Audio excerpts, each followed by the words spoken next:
on it was a brass knocker. We called knocker-upper days, you know, when it doesn't mean the same as it means over here. We had knocker-uppers that used to come and knock, and that's why you had knockers, to knock people up in the morning.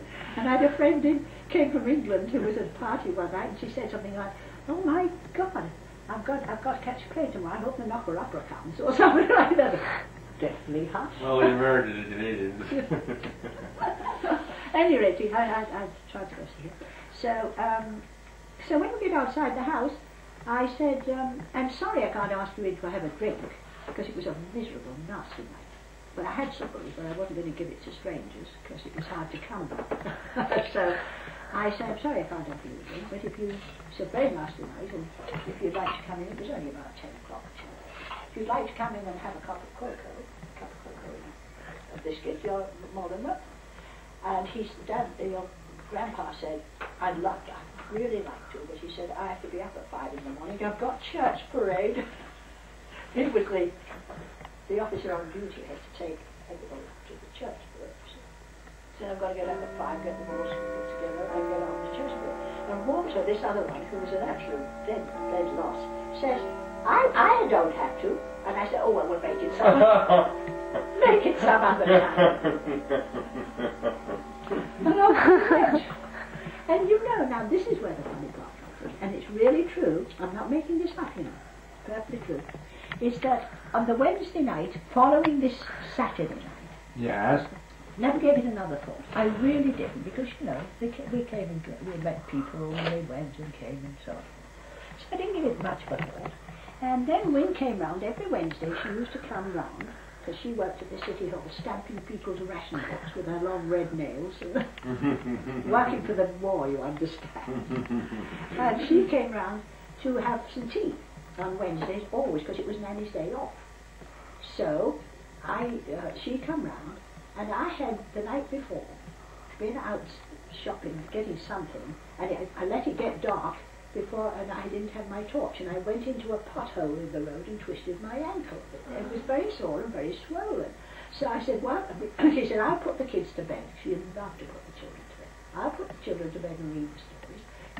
And then we'll have a drink afterwards and something to eat." She said, "I'll put the kids and read them stories whilst you soak your foot." So I had my foot in a bowl of water with some Epsom salts in to pull down the swelling, you see, which was a very old-fashioned idea, but it worked. And so there I'm sitting in front of the kitchen fireplace with my foot in a... And Wynne came down, she'd got the children settled downstairs, they went to school, and the doorbell rang. And I'm sitting with my foot in, and she just poured us a gin and tonic each, you see. We were just sitting by the fire, and the doorbell rang. And I said, "Who the heck could that be? I don't expect anyone, of course, complete blackout, you see." "Oh," I said, "you must have left a chink upstairs in the bathroom. You know, if there was the slightest chink of light, the warden would come and say, 'Close your curtains up.' Didn't want any light, you see." And I said, "It's that damn warden, I bet you there's a chink of light." Or he makes it up. I said, "Because he's determined to get a foot in here at some time." It was always... That's so the planes couldn't see the bombs. We had complete blackout. We all had blackout curtains. You see, which you had. Yeah, So I read a anyway, book like that. You know that. And so that's part of it. But at any rate, where was I? You see, I lost it. You were in, the doorbell rang. The doorbell rang, and I'm sitting there. So when it was just coming down the stairs, and I said, "I don't know who it is." I said, "But you better see, it's probably Nanny's forgotten her key or something, you know."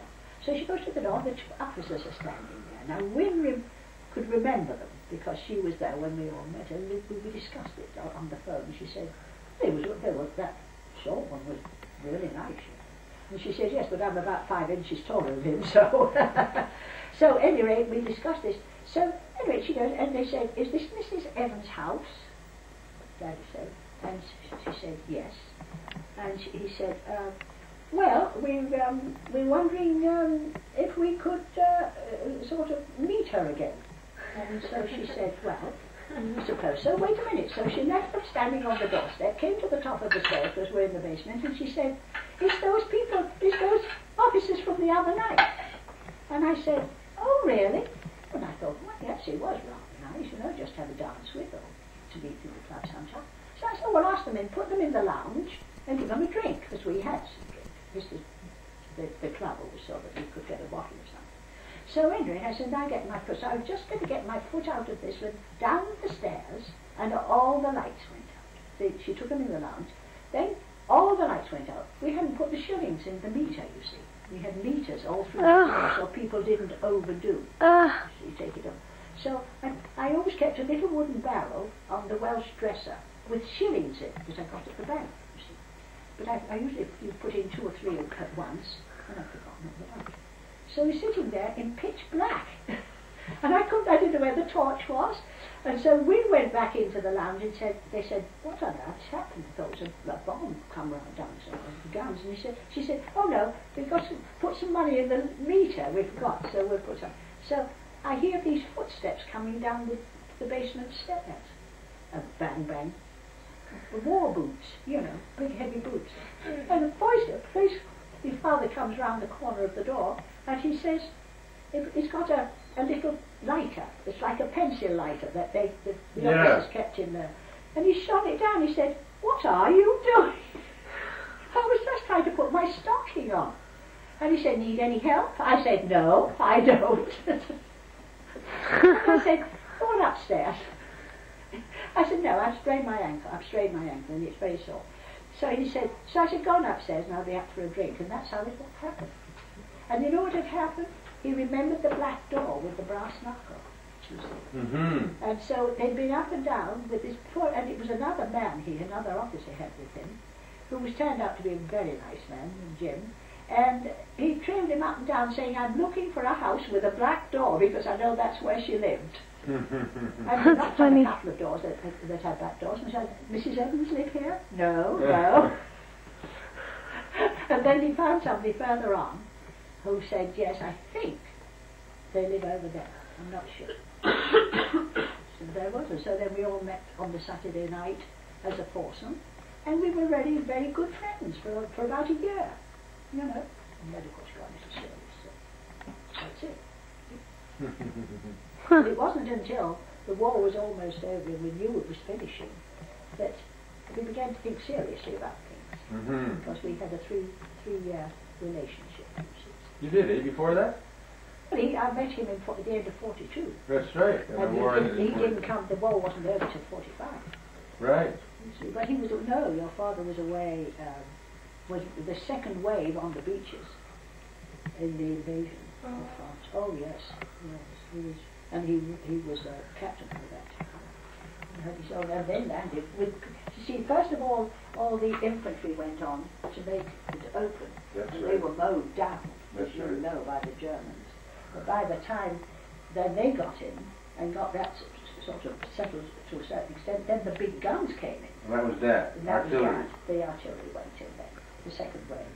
Because they had to get it established beachhead to put their guns to start off and Right. get everything on. They had the big guns, and motorcycles and transport and everything all came over on those things. It was an amazing thing that they did. Yeah. You know? And how he ever got through it, never thought he was going to live through it, you see. So the next thing I knew was he's been gone for about 3 or 4 months, and I get 6 months, I get a telegram to say, put a lamp in the window, I'm coming home. And he's been transferred onto flying, which he never thought he would do in his whole life. Right. And he came to be trained in Cambridge as a spotter. In other words, you took a small plane over the enemy lines to see where their guns were, and go back and tell them where to, and then have your own guns fired. And it was almost a suicide thing. Yeah. I said to him, you must be out of your mind. He said, well, I wanted to get back. Oh, but then we thought he had to go back as a spotter. But the war ended before. But the war ended. Well, good story, Gran. Very good story. So he was in Cambridge training. Well, you got all his long. That's right. Hey, Joe, do you want to come film? And he was a good flyer. He used to fly over. I'd go to Cambridge sometimes with a friend, and I had some people I knew lived there. And I would go, and they'd put him up too, because we were very kind of him. And he used to fly the plane over and dip his wings. He called it the flying bedstead. He had a flying bedstead. It was one of the old ones. So that's it. Okay. I've run out of gas, and now I haven't had my post. Well, maybe we'll come back later then.